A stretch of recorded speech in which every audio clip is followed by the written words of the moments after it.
कल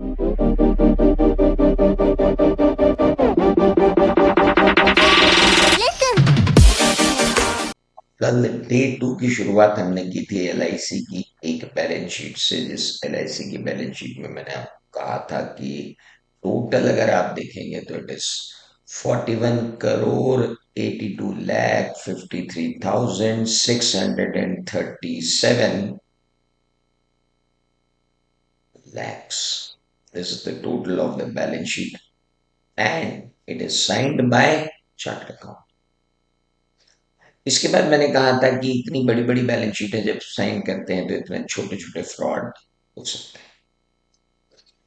सत्यम को अगर आप उठा करके देखें तो 7,855 करोड़ रुपए का फ्रॉड था और मैंने आपको कल बताया कि किस तरीके से 2,000 करोड़ रुपए के कैश एट बैंक थे नॉन एग्जिस्टिंग।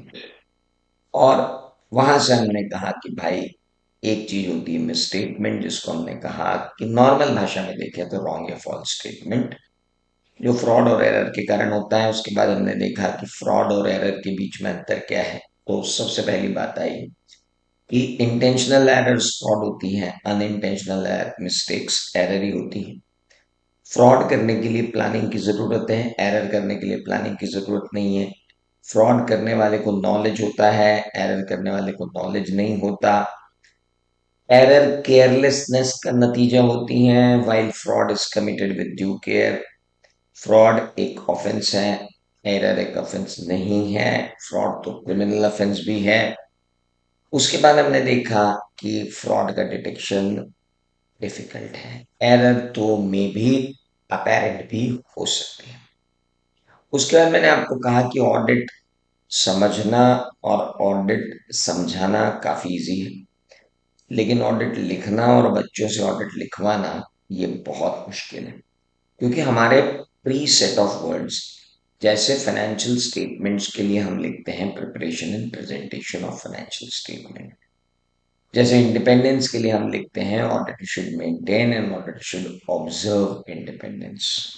जैसे ऑडिट के लिए हम ये नहीं लिखते कि ही इज डूइंग ऑडिट, नहीं, audit is to be conducted और audit is to be carried out और audit has to be performed.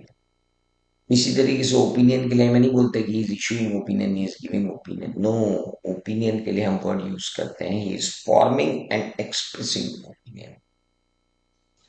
Miss statement occur होता है, मिस स्टेटमेंट कई बार डिस्कवर होता है, मिस स्टेटमेंट कई बार डिटेक्ट होता है। तो कब डिस्कवर होता है कब डिटेक्ट होता है ये तो बनानी पड़ेगी।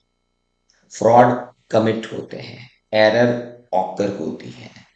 तो ये सारे वर्ड्स अगर आप वैसे नहीं लिखेंगे जैसे कि यहाँ कहे गए हैं तो फिर कोई मीनिंग नहीं रहेगा पढ़ने का।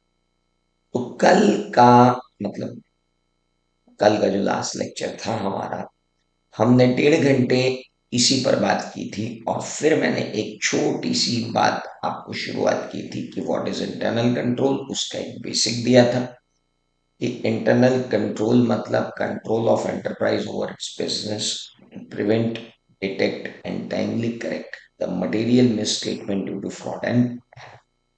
इंटरनल कंट्रोल को कभी अपन ये नहीं बोलेंगे कि परफेक्ट इंटरनल कंट्रोल, ये इंटरनल कंट्रोल, वो internal, no, adequate internal, either internal control is adequate or inadequate। इंटरनल कंट्रोल लगाने की जिम्मेदारी किसकी है? मैनेजमेंट की है। डिजाइन इम्प्लीमेंट और मेंटेन, 3 वर्ड्स वहां आते हैं। सो internal control is a system which is designed, implemented and maintained by the management to prevent, detect and timely correct material misstatement due to fraud। और बाकी की बातें करेंगे आज के लेक्चर।